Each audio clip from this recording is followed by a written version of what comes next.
I installed a $2 pipe in my garden. It makes free fertilizer every day. If you're still spreading compost on top of your soil and hoping your plants absorb it, you're losing most of those nutrients before roots ever see them. That's the mistake. Surface feeding looks productive, but in reality, sun exposure, evaporation, and runoff strip away a big portion of what you're adding. The result is weak root systems, inconsistent growth, and a constant need to reapply inputs. I've tested this in raised beds, open garden rows, and even when moving plants from hydroponics into soil. The pattern is consistent. Top-applied compost helps briefly, then fades. But when nutrients are delivered directly into the root zone, plant response is completely different. Faster growth, stronger structure, and more stable yields. Before we get into the system that fixes this, there's one small habit that makes it work long-term. Consistent, clean organic input. I use a sealed countertop compost bin to collect kitchen scraps daily, and it solves a problem that quietly ruins a lot of compost systems. Waste that sits too long, smells, or starts breaking down the wrong way before you even use it. The one I use keeps everything odorless and contained, so I always have usable material ready. I'll leave the exact one I use in the description if you want to check it out. That consistency is what turns this from a trick into a system. Now here's where things start to shift.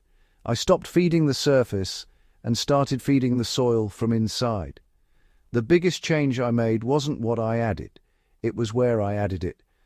Instead of spreading compost across the top, I installed a simple vertical pipe directly into my garden bed.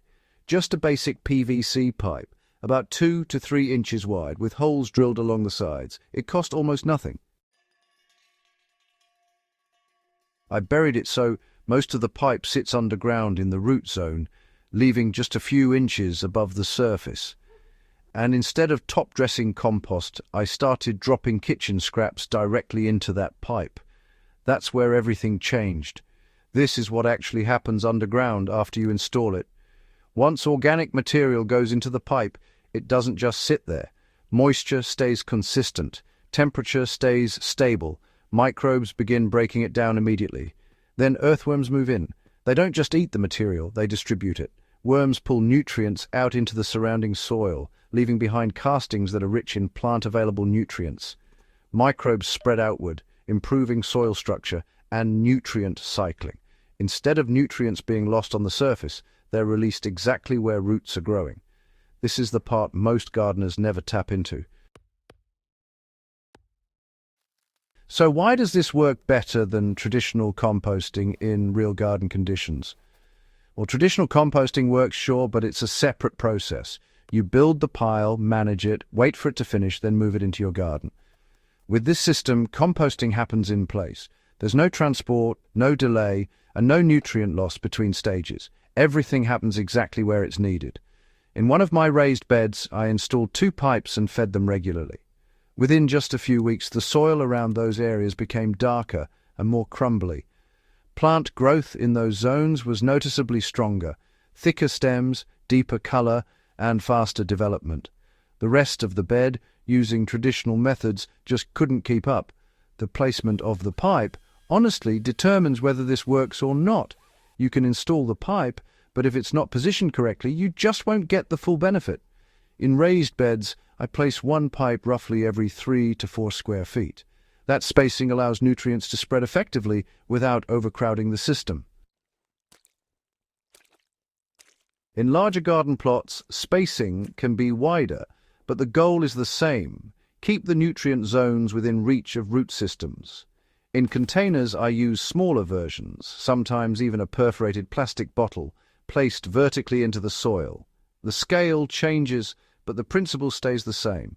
In hydroponic transitions, when plants are moved into soil, placing a pipe nearby helps establish microbial life quickly, reducing transplant shock and improving root adaptation.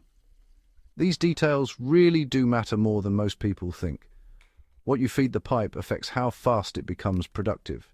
Soft kitchen scraps like vegetable peels and fruit waste break down quickly and activate the system fast. Tougher materials take longer but provide sustained feeding over time.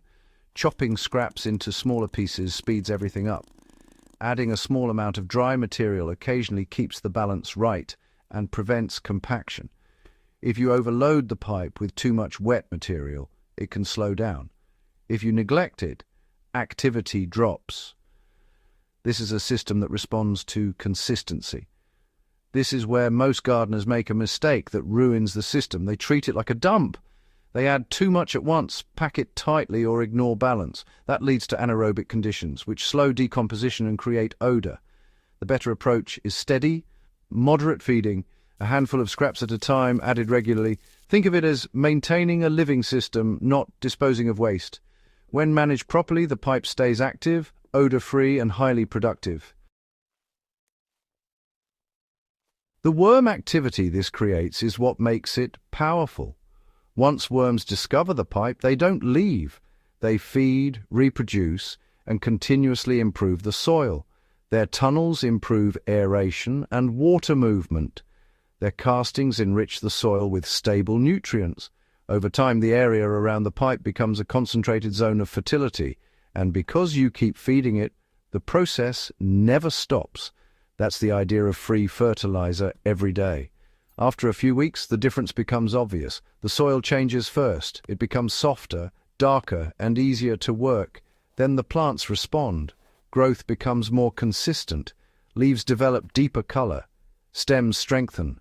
Watering becomes more efficient because the soil holds moisture better. These changes don't happen all at once, but once they start, they build on each other. If you've made it this far, you're clearly serious about improving your system. Go ahead and subscribe if you're not already, because this is the level where small changes create real results. Why does this work across different gardening systems? In raised beds, it creates localized zones of high fertility that spread outward. In open gardens, it helps rebuild soil structure in targeted areas.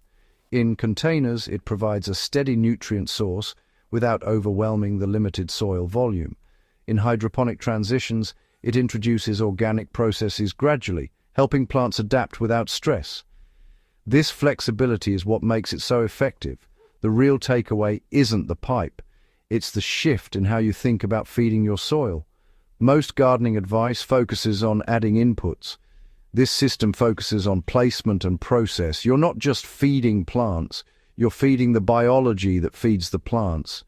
Once you understand that, everything changes. You stop relying on repeated applications and start building systems that sustain themselves. And that's where gardening becomes easier, more efficient, and more productive over time. At the end of the day, serious gardening isn't about doing more. It's about doing things in a way that works with natural processes instead of against them. If this helped you rethink how you're feeding your garden, subscribe and share it with someone who's still relying on surface compost and wondering why their results aren't consistent.